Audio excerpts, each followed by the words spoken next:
हमारे यहाँ बचपन में ही सगाई हो जाती है और फिर लड़कियों के सारे फैसले ससुराल पक्ष के लोग ही लेते हैं। अगर लड़की इस रिश्ते से बाहर निकलना चाहे तो रिश्ते तोड़ने के एवज में पैसे मांगे जाते हैं। मुझसे मेरे ससुराल वालों ने 18 लाख रुपए की मांग की है। ये कहना मध्य प्रदेश के राजगढ़ जिले की कौशल्या का है और वो जिस बारे में बता रही है वो प्रथा यहाँ की पीढ़ियों से चली आ रही है, जिसे झगड़ा नतारा प्रथा कहते हैं। पागरिया गांव की रहने वाली कौशल्या की सगाई नातरा प्रथा के तहत 2 साल की उम्र में हो गई थी और शादी साल 2021 में हुई। जब वो 22 साल की थी, उनके पिता एक किसान हैं। कौशल्या बताती हैं कि इन 3 सालों में मैंने हिंसा का दौर देखा। मुझसे 5 लाख रुपए और एक मोटरसाइकिल की मांग की गई, लेकिन जब मुझसे बर्दाश्त नहीं हुआ तो मैं अपनी मायके लौट आई। अब कौशल्या की आप बीती के बारे में जान लेते हैं।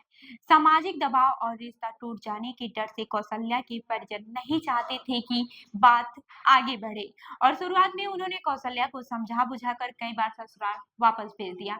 वह बताती है कि मेरे साथ मारपीट होती थी, मैं आगे पढ़ना चाहती थी, नौकरी करना चाहती थी और मुझे शादी के बंधन से मुक्त करने के लिए 18 लाख की रकम मांगी गई।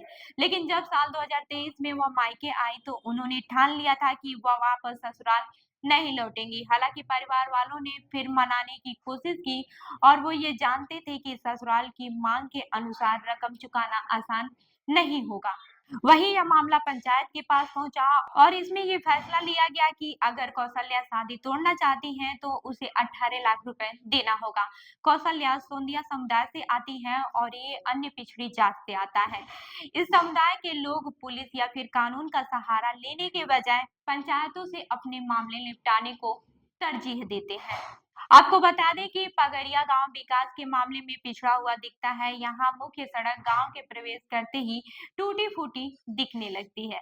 कई जगहों पर कच्ची सड़क दी जाती है। यहाँ ज्यादातर महिलाएं घूंघट में दिखती हैं। राष्ट्रीय परिवार स्वास्थ्य सर्वेक्षण 5 के अनुसार राजगढ़ जिले में 52% महिलाएं अनपढ़ और 20 से 24 आयु वर्ग की कुल लड़कियों में से 46% ऐसी हैं जिनकी शादी 18 साल से पहले की जा चुकी है, यानी कि इनका बाल विवाह हो चुका है। साल 2021 की जनगणना के अनुसार राजगढ़ की कुल आबादी 15.45 लाख है और यहाँ लगभग 7.55 लाख से अधिक महिलाएं हैं। मध्य प्रदेश के राजगढ़ के अलावा आगरा, मालवा, गुना समेत राजस्थान के झालावाड़ से लेकर चित्तौड़गढ़ ऐसे इलाके हैं जहां नातरा प्रथा का चलन अब भी जारी है। अब इस प्रथा के बारे में जान लेते हैं। जानकार बताते हैं कि इन इलाकों में यह प्रथा 100 वर्षों से भी अधिक समय से चली आ रही है। सीमा सिंह राजगढ़ में 1989 के पीजी कॉलेज में समाजशास्त्र पढ़ाती हैं। वह कहती हैं कि झगड़ा नातरा प्रथा का कोई लिखित इतिहास नहीं है, लेकिन ये सदियों से पुरानी प्रथा है और ये विधवा महिलाओं और गैर शादीशुदा महिला और पुरुष के साथ रहकर जीवन व्यतीत करने की परंपरा थी ताकि उन्हें भी सामाजिक तौर पर एक बेहतर जीवन का हक मिले। वह बताती है कि इस प्रथा पर कई बुजुर्गों से बात की गई और पहले इसका नाम नाता प्रथा था। उनके अनुसार इस प्रथा के तहत विधवा महिलाओं को दोबारा सामाजिक जीवन में हिस्सेदारी का मौका मिलता है। हालांकि समय के साथ ही इसका प्रारूप बदलता गया और आज ये एक तरह से महिलाओं की सौदेबाजी में बदल चुका है, जिसमें बच्चियों की बचपन से ही शादी या फिर सगाई कर दी जाती है और फिर ये आगे चलकर जब रिश्ते में दरार आती है तो लड़कियों से पैसे मांगे जाते हैं। पैसे की इसी मांग को यहाँ झगड़ा मांगना कहते हैं। ऐसे मामलों में पंचायत की भूमिका पर सीमा सिंह कहती हैं कि पंचायतों के पास मामले तब पहुंचते हैं जब लड़की या तो इसका विरोध करती है या फिर लड़की पक्ष पैसा देने में असमर्थ होता है, क्योंकि लड़का पक्ष हमेशा ही बहुत ज्यादा पैसा मांगता है।